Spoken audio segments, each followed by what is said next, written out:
Hello, folks.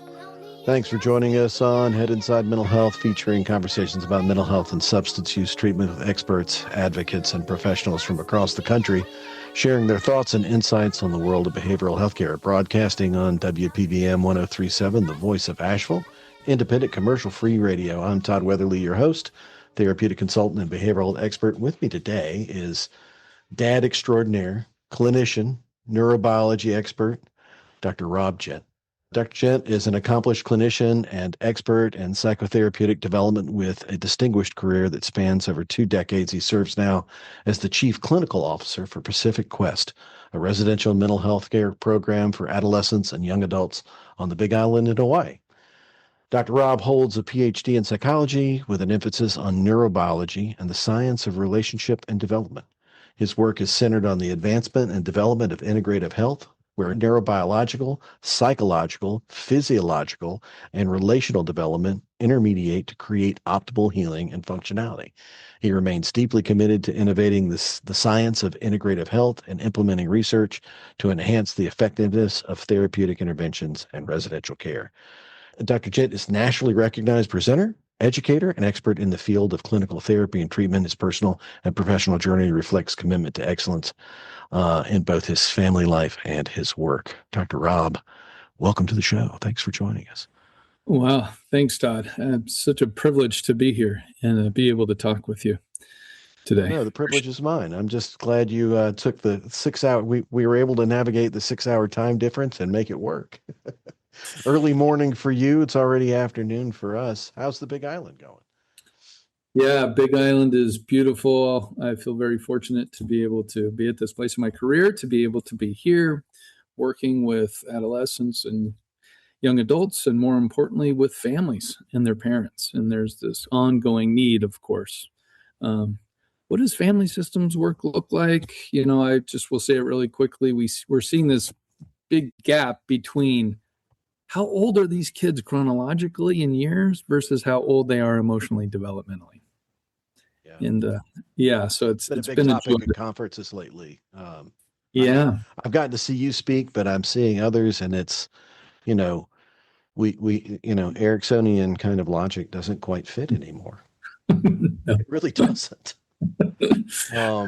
You can't take a kid's age and look at it and say, hey, I have to say, I'm super excited to have you as a guest on the show today, because you are one of the most uniquely positioned people to speak to not only what's going on with families and adolescents and the stages of development, how we see it in the kids that are coming at us today, both in treatment and schools and everywhere else, but also, you were Chief Clinical Officer at a large behavioral health company that owned lots of programs. I remember, 5-6 years ago, having you were running all around the country. You were, Utah and North Carolina and California. You were going back and forth, either reviewing a program or supporting one of the clinical directors. And you were seeing the span of treatment as it is delivered from adolescent, 13 to 28. I doubt there's anything in that age group, from a treatment perspective that you haven't seen so far. And then you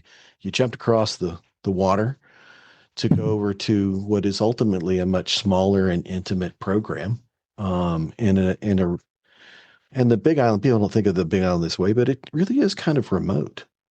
It's kind of a remote area. There's not a lot going on in the Big Island. There's a lot of tourism, but it's like a small town on a big island.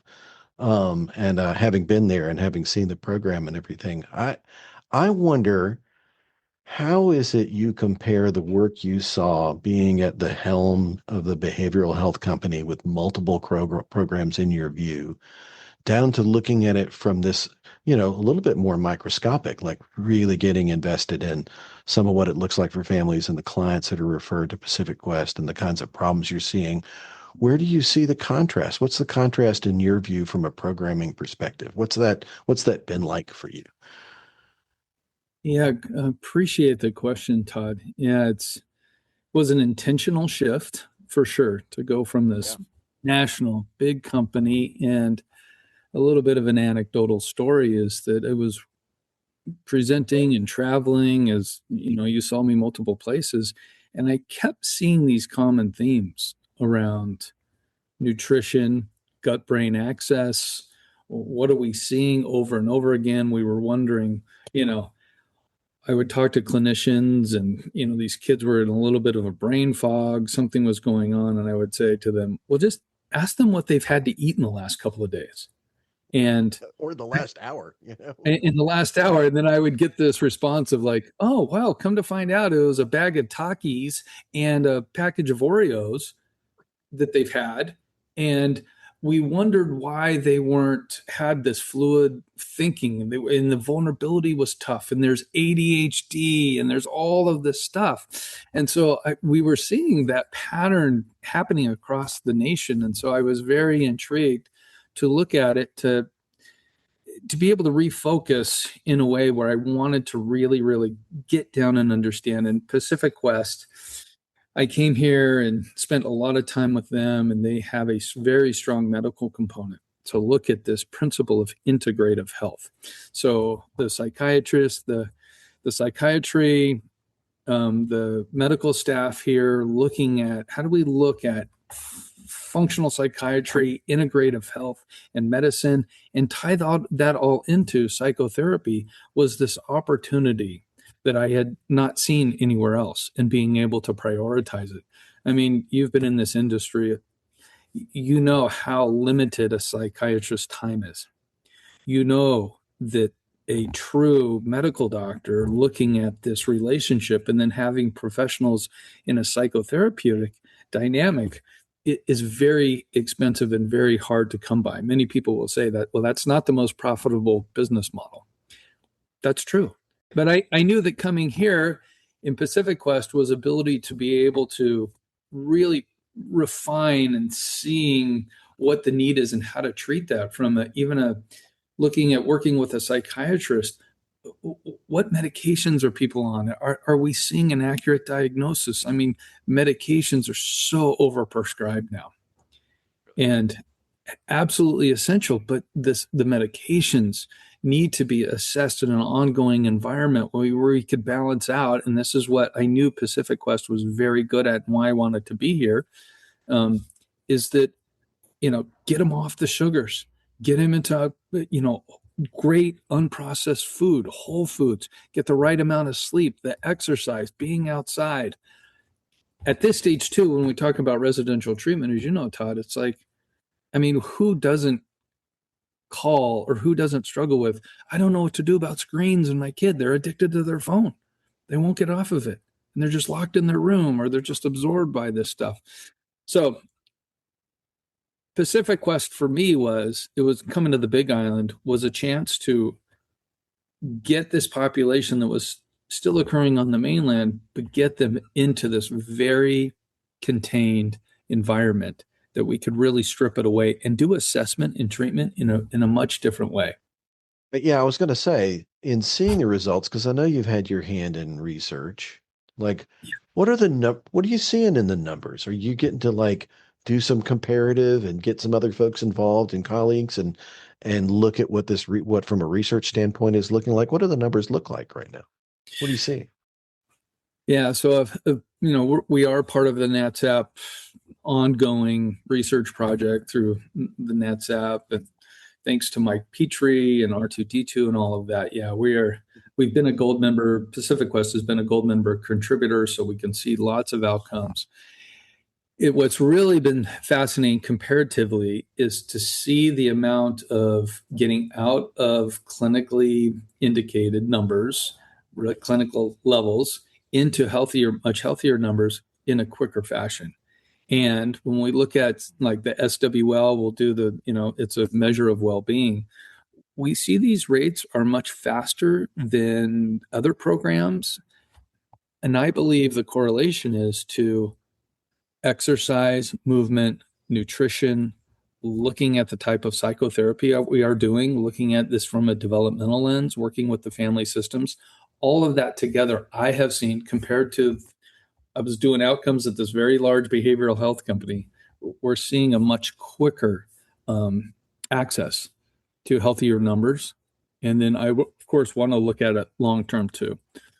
So yeah, the numbers really reveal that there's more productivity to move these kids into healthier baselines quicker. Anxiety, depression, all of that's improving. We make sure that we do a family assessment device called the FAD to be able to measure family interaction. And that's a huge piece because all of the physiological stuff we can do, Todd, I always kind of laugh at this, and we can put meds at it. There's still no pill for shame. Right. Doesn't seem to resolve, even though the person doesn't is has got less depression or whatever, right? Or less anxiety. The shame is still there. Yeah, and those are all integrated, right? I mean, it's we're seeing the shame, the anxiety, the depression, those things of the trauma. When we could talk about all of this stuff, significantly impacts the shame, and we can take medications to, you know, slow the brain down and treat the ADHD and do all of this stuff, which is really great. But as I say, there's no pill for shame, but we know the resolution to shame needs to be this empathetic process. We can talk, boundaries, expectation, rules, all of these things, and how to set up appropriate structure for a kid to thrive, adolescent, young adult. How do we calm their nervous system with this structure that we can then move into a place of resolving shame? Yeah. That's been a significant piece for us for sure. I think that you stated this in the beginning. Some of the issue that we deal with in the world at large is one, silos. You know, Yeah. you got the you got a medical doc over here, and you got the psychiatrist over here. And they're not seeing the client for more than 20 minutes, and they're not If talking to one that. another.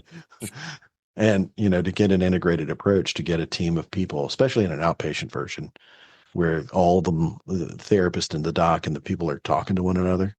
And then there's the other thing, which is I heard some report the other day. It's like, well, the problem is that nobody's setting off fireworks and doing promos for broccoli, like because it's broccoli. It's It's Whole Foods. There, it's not a sexy thing. You make a lot more money on Takis. You make a lot more money on video games and phones than you make on broccoli and solid proteins and stuff that's cooked at home and those kinds of things. I when you get a family and you see this, I'm sure, or you probably don't get to see it as much now because you get to, exist in an environment where you're focused with an integrated team. But the rest of the world out there, for kids who can't afford to come to Hawaii and receive treatment, which I wish they could, and kids that are in communities, maybe they're not at a residential level of care yet, and they're having trouble in school. They're doing a lot of refusal stuff at home. Mom and dad are struggling with like setting the limits on screens and setting the limits on bedtimes and everything else. And then they start to have this symptomology. They're having suicidal thoughts, or they're having depression or anxiety. If you were going to say something to a family that's out there on this cusp of like maybe needing residential care, what's something that you would say to them with all the experience that you have? What advice would you give a family that's sitting on that right now? Yeah, that's a great question, Todd. And I definitely the first thing out of my that I would express to this family is what's reliable and predictable as far as maintaining safety within the home. Oh, yeah, that's a really great way to phrase that. Wow. Say more about that. Well, we talk about that what is the most loving thing that you can provide for a child? Reliable, predictable boundaries. Parents often these days, and I find myself saying this, if I'm doing talking to parents or doing a coaching or whatever I'm doing with parents, I'll often ask, do you feel held hostage? 99% of parents say, I totally feel held hostage. The cart is pulling a horse around. We're afraid that, you know, they'll move immediately to self-harm or they'll move into a place of threatening suicide. So we don't feel like we can leverage anything. So it's great to come up with all of these consequences and stuff. But, I'm sure you've heard this from a lot of parents these days too. Gosh, I don't even know how to set limits with the cell phone because they do everything through screen time. Their school, their everything is in this. And so it's hard to parse that out. So for me, it really is about, I would say to parents, really look at what is all about maintaining and sustaining emotional and physical safety has to be number one. Can you do this in the home? My encouragement, if you can do this from home, do this from home. This is great. Can you provide enough system? But what are those basic boundaries? And let's talk about natural and logical and relational consequences. That's super important for parents to be able to say, okay, so I need to really look at how do I set a foundation? That's right. And that can be extremely hard to do, Todd, especially in this day and age where you're like, parents don't feel like they have a lot of leverage. Well, I like this, but you proceed at it like, what's the most loving thing you can do for your kid? It's hard to come up with a bad response that's the most loving thing. And I know that parents can be enmeshed and can be boundaryless, and maybe they come up with something that's not right about what's the most loving thing. I have a family I'm working, so I'm just using this interview for free advice is what I'm doing. Uh, Sure. I Totally. got a client that I'm working with right now, and it's a kid kind of in this position, be a kid that would be probably, in my view, very appropriate for your program. We'd get a lot of benefits for it. But one of the things that you probably guess, kind of on the spectrum, maybe some OCD's been diagnosed, anxiety, suicidal ideation. The mom came up with something, and I applauded her. Something happened, a limit came up, and she needed to set it. He wouldn't do something, and so, well, I'm going to take the phone. Hmm. But she knows her child well enough that she said, I'm taking the phone. You don't have access to it right now. I understand that it makes you feel safe. So I'm going to leave the phone right here on the table. I'm not taking it out on the room. I'm just telling you that you're not allowed to use it. I'll know whether you do, but it will be in your sight so that it's not left and you know that it's there because I know that it's also a comfort. And that Hmm. was and he did go use the phone, which is amazing to me. But she knew her child well enough. So this piece about relational work, because I think we hear, especially with the media that we've got today, like you hear what is supposed to be how you set a limit with a child, or you hear what tough love is, or you hear all these stories and things like that. And this is your field of expertise, something you've focused on a lot. But what's your favorite? Give me one of your favorite stories on the use of a relational dynamic when you're working with these kids that are struggling with this stuff. Like, what's one of your favorite stories or approaches for that matter? Well, I certainly think the story about this mom illustrates some really wonderful principles. In For her, she understands the boundary that the phone is a no-go because what's the boundary? There should be no self-injurious behavior. If that phone is going to heighten anxiety and have some maladaptive, unproductive stuff, certainly the mom does what? She sets some really clear rules and expectations around the phone, which is great. More importantly, because that boundary is reliable, that she knows that we could just turn off the phone's inaccessible. She feels like she has some control over that. She's actually freed up to do what? I love this. She's freed up to be then so attuned with her own kid that she says, what? If he's on the spectrum somewhere, boy, we could talk about spectrum brains, and they get very stuck in the left hemisphere and they're very logic minded, and the Things have to be anxiety, this way. it's got to be, there's some rigidity, and I got to see the phone. I mean, I applaud this mom. She's like, I'm going to set it right here. But the expectation, the rule is very clear to help maintain his anxiety. That's terrific. So she's able to move into this place of having some relational attunement and sensitivity. And that's actually done because, believe it or not, she has confidence in the boundary that can be maintained. And I think that's the problem. I tell this story a lot. Parents, if there's not a clear path to follow through and maintain the boundaries, then we're always in this triage mode. We always held hostage. And how many parents have you spoken to, Todd, or dealt with, where you can feel this, like they're in micromanagement mode? They're killing themselves with micromanagement.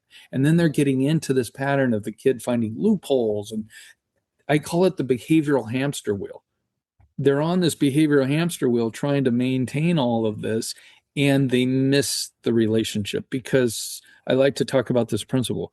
We want to move from physical leverage to relational leverage.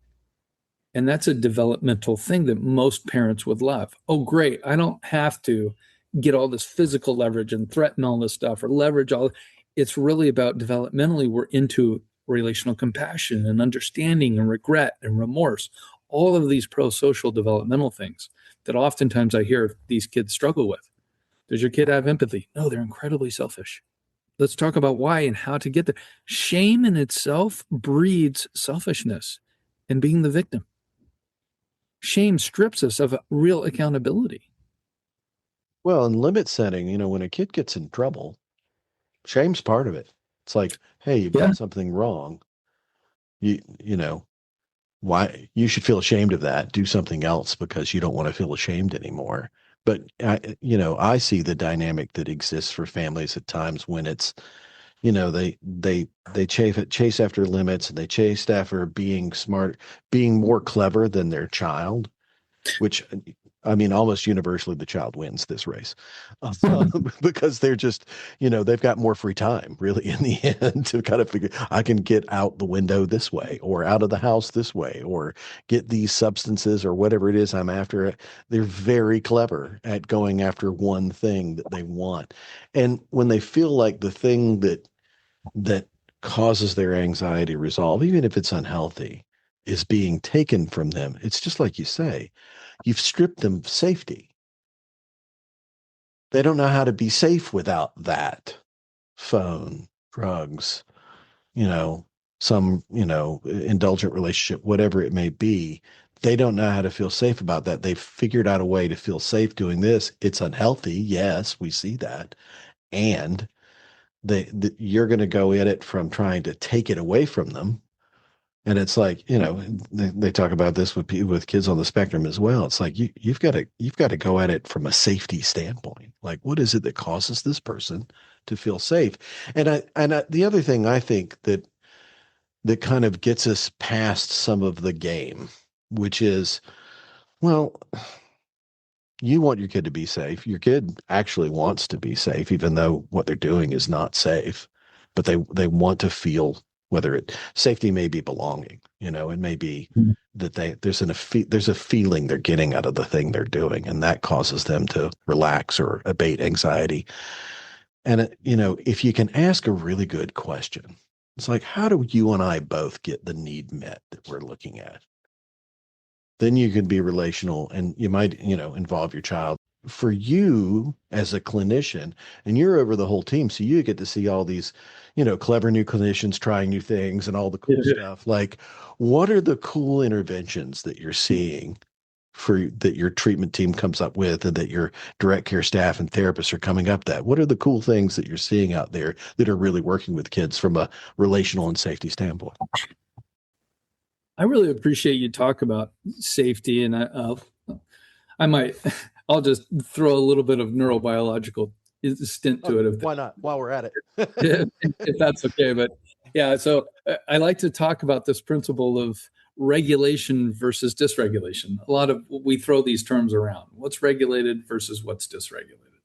When we're not safe and our nervous system is on high alert, we call it hypervigilance or whatever that looks like. Believe it or not, that's unsafe. When we're out of our window of tolerance, and I use Dan Siegel's hand model of the brain, and our lid is flipped, our cortex is not attached, the firing is not happening between the rational brain and the emotional brain and the nervous Cognitive system. capacity goes straight down it goes through the toilet, It goes right into the toilet. Yeah, we call this lid flip. This is dysregulation. And I often tell parents, and I love that we as a program understand this, that we often get fooled that calm equals regulation. And that is not true. Calm does not equal regulation. How many Right. kids are the proverbial hoodie and they're just isolating and they're tucked away and they're in a an overwhelmed dopaminergic system. They're so They're not overflooded. regulated.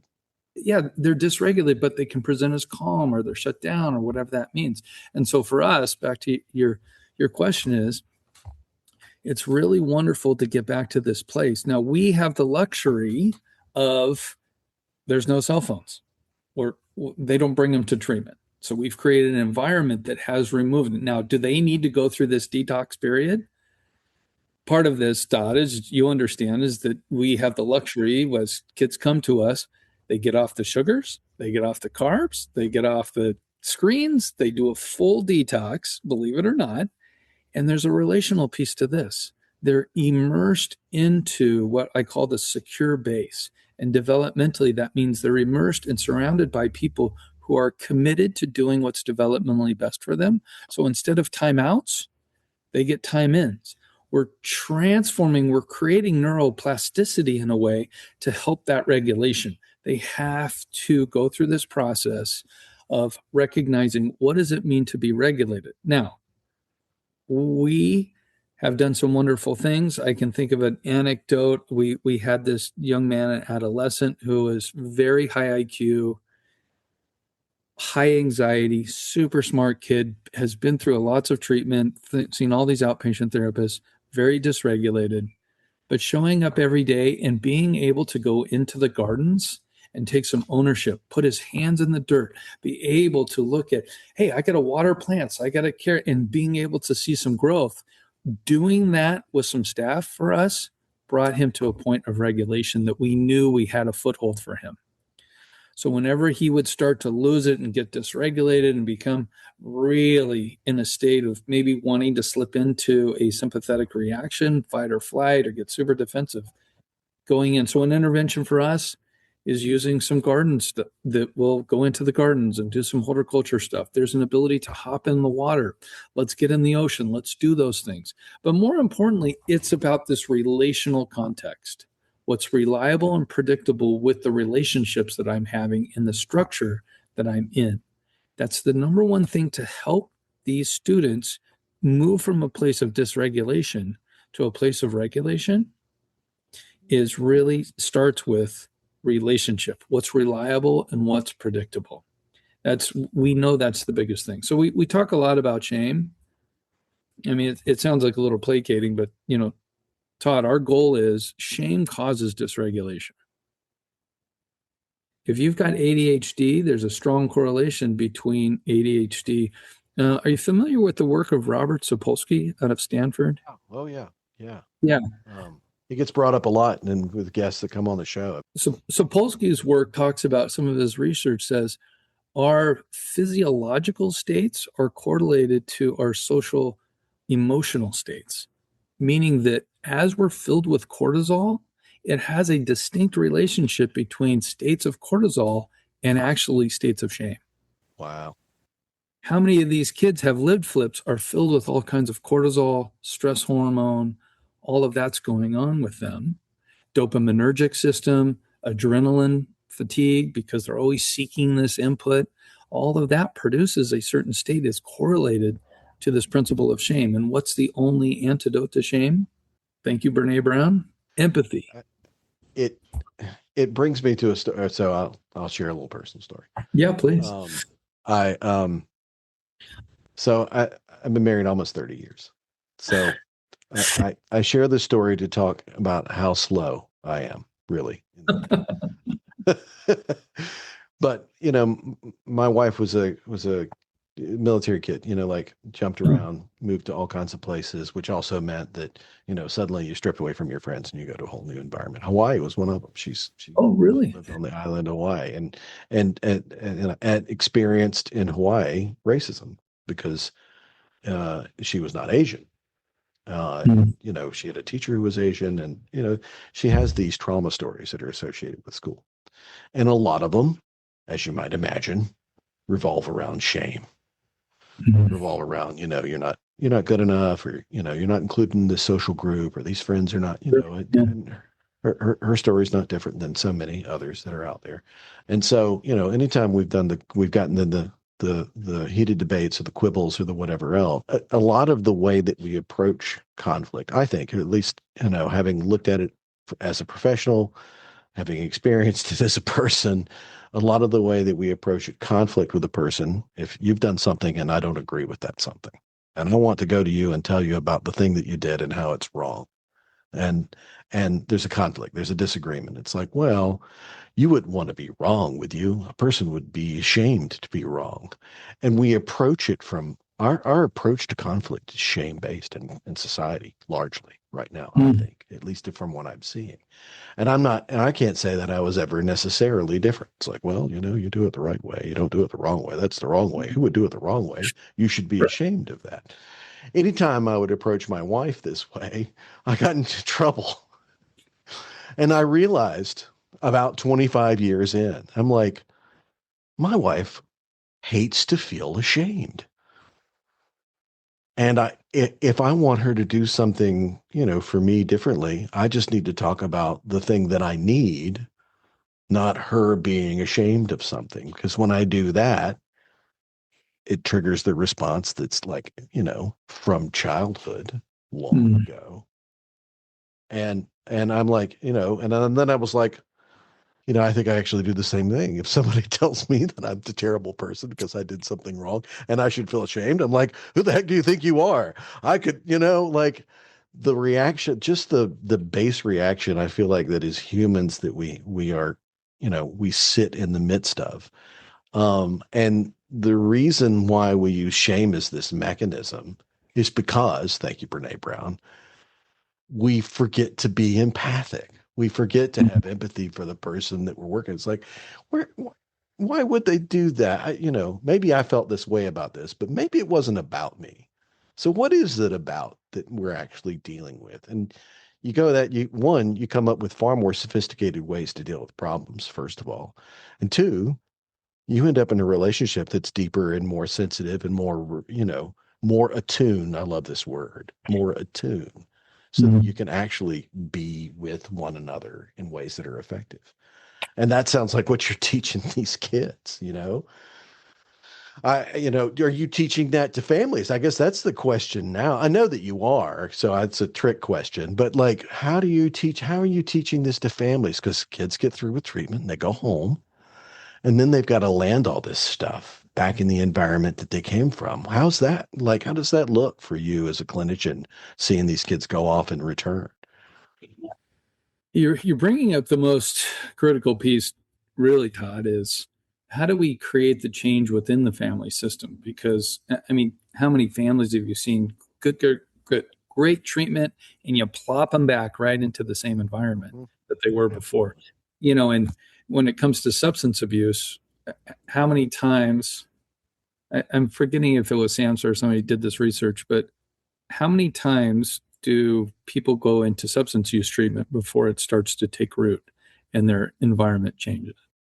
8 times before they recognize, gosh, I have to change my environment. I have to change my supportive system to be able to make sure that these are long lasting changes. 8 times on average before it starts to take root. Can you imagine that? I mean, that's a lot of treatment. And the point is to really work with changing in the environment. So back to your question, how do we work with parents? Yeah, the parents are so critical to be able to move them into a place of they have to practice empathy. And that can be very hard because we'll talk about the nervous system when we're on high alert or we're in triage mode. The luxury of empathy is a higher order thing. If we're in the moment and we're ourselves in the sympathetic and we're just worried about keeping our kid alive and doing this, we're on triage mode. We're not set for empathy. Bottom, my lid is flipped. I'm trying to give them my resources just to put out the fire. So when we can get parents to a place of recognizing that their kids are safe in the moment, it actually calms their nervous system. This is the work of parents. They can actually get back online. They calm their nervous system, and then they're in a place to actually evoke empathy. But here's one key thing that we don't often talk about. Empathy, Dan Siegel, Dr. Dan Siegel, if you guys are familiar with Dr. Dan Siegel's work, Louis Cozolino will tell you empathy is the most efficient and effective mechanism for healthy development. Empathy. Brene Brown talks about it's the only antidote to shame. That's great, but here's the big piece. Empathy is only as effective as the person's boundaries are reliable and predictable. Let me repeat that. Somebody's empathy is only as effective as they are reliable and predictable. And I'll say to parents, have you ever been given empathy from somebody you don't trust? What does that feel like? I mean, you're like, what do you want? It feels disingenuous. It feels placating. It feels yucky, like you don't want it. And what's fascinating is quickly we then transfer it into mom and dad. Are you so reliable? Does your child trust you?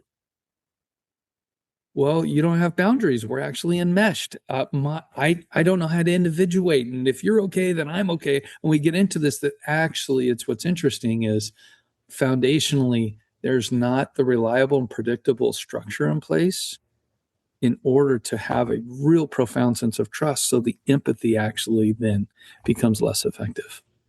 I refer to it with parents as standing still. Oh, It's like, I love that term. learn how to stand still because you're running after them. You know, they're going all over the place. You're running after them. You're also they're okay. You're making your okayness dependent on their okayness, Yeah. and they're taking that out to the track and running it around. And you don't even know where you stand. So what I want you to do is I want you to be able to stand still and feel like you're not chasing after your kid. And I realize it's a hard exercise, if you feel like your child is in danger, but it's also, you, I know that you're probably familiar with this. It's neurodendritic hypersensitivity. Oh, yeah, yeah. I love that term. Yeah, Yeah. yeah. Which is, all pain is too much pain. Basically, for opiate addicts, they so develop the sensitivity, or and then you get like 5 times the dendritic endings around a particular pain area, and it's Yeah. like I think that parents develop this with like they have an emotional neurodendritic hypersensitivity. Like all potential risk is too much risk, all potential fear of your child being in trouble or all potential anxiety that your child is experiencing is more than you can handle, and you do whatever it is to make it go away, and it just continues to make it worse. And you get to the end of that, you get to the end of like a developmental phase of this kind of stuff, and that's when your kids are ended up at Pacific Quest because parents don't know how, they're in it, they're stuck, they need help, the kid needs help, maybe some separation from the environment's a good thing, and then all of a sudden you walk in, you start supporting him. It's like, I'd love to see the lights go on for parents who are like, oh, wow, I have to be stable, empathic, reliably empathic, establish trust before we can get anywhere on this. Is that what you're telling me? Like the ahas that come out of that must be pretty incredible. What is next for you? Like, I'm not talking about job or anything else. Like, I know as a person, having seen you present, having read some of your work, um, I know that you've got a vision for where you want to see not just Pacific Quest, but the work of working with adolescents and young adults go somewhere. What is on the horizon for you in that regard? Yeah. I appreciate the question, Todd. For me, really moving towards focusing on, we've begun to do at Pacific Quest, really elevate what I call our family intensives. Time that we actually come. The parents will spend multiple days with us. We've got pre-calls, we've got post-calls follow-up, but it's looking at medical, psychiatry, really interweaving it with the psychotherapy piece. But I'm a big believer in everybody setting their phones aside for a second. Let's calm your nervous systems. Let's create this space. And I'm going to go back to the hand model of the brain for a second. I'm really intrigued by it, and I know that the research is really clear about this. The emotional system, our limbic system, subcortical system, and our nervous system, where our neuroception is, our autonomic nervous system, our central nervous system, has no capacity for words. We do not learn and grow our emotional system and our nervous system through words. So this is why, interestingly, I always talk about If our lid is flipped, has anybody in our field or parent ever tried to talk our kids out of their shame? I mean, they've tried many times.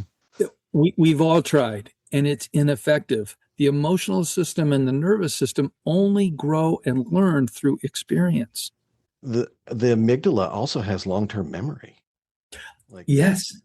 Right? It's like, oh, that it stores like long-term information. So if it doesn't have a reliable experience of non-lid flipped state, it doesn't know what to do, you know? Very well Anyway, said. Yeah. sorry. Well, no, it's great. Well, so this is where it's so fascinating to me. And then, of course, a lot of my expertise is in understanding development, neurobiological development, that when we create, and this is not age dependent, when we create this experience of what we call co-regulation, this comes from the work of Dr. Stephen Porges. You can read about polyvagal theory, is that we move through this place of dependence through co-regulation, which leads us to healthy self-regulation, that we get these parents in a place and these kids in a place where they're actually in the moment. It's called intersubjectivity, where they're co-regulating together. They're not talking to one another necessarily. They're not relying on the verbal exchange, but they're having these interactive experiences with eye contact, safe touch, congruence of affect, this wonderfully amazing developmentally healthy thing called co-regulation, where there's eye contact, all of this in the moment, where they both, intersubjectivity is even defined of, we co-create meaning together. This is where this beautiful thing called oxytocin begins to take place. Oxytocin then is the resolver. It dissolves cortisol. And it becomes the love drug and increases our bonding, and it increases this meaning and rewarding experience to be in relationship. And that is where we get hardwired for self-worth. It's such a beautiful thing, Todd. So what's next for me? Oxytocin, but getting these families, I want to do it nationwide, creating an experience where parents and children and even couples are together with each other and interacting with each other in a way that transform neuroplasticity in a beautiful way, that they create patterns and a sense of neurobiological safety with each other, where this sense of self-worth can take place. And that's where we get resiliency and all of these wonderful attributes. So how is that for what's next? I'm with you. Yeah. I'm with you on this charge. I'm a armchair quantum mechanist. Oh, wow.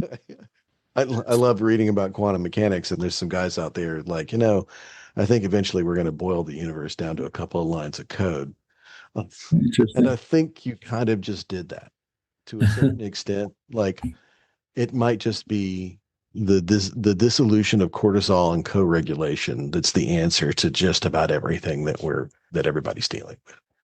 We just have to create an environment where people can have an opportunity to experience it. Now, in the water in Hawaii is not a bad spot. It is a beautiful place to do that, I will admit. Yeah.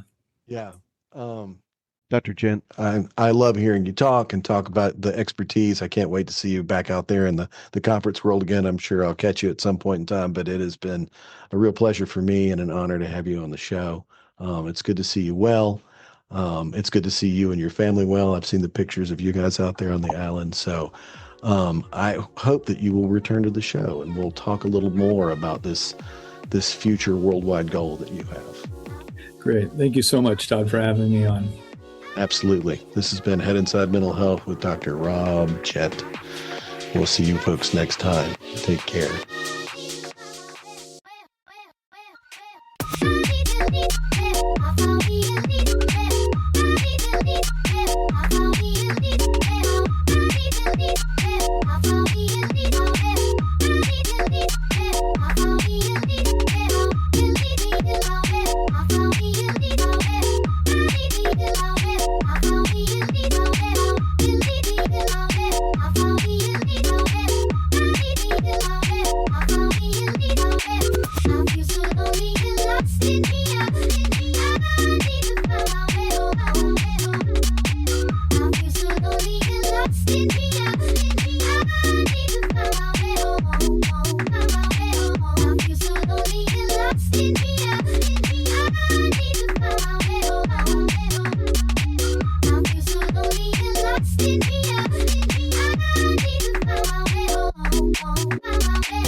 I feel so lonely and lost in here.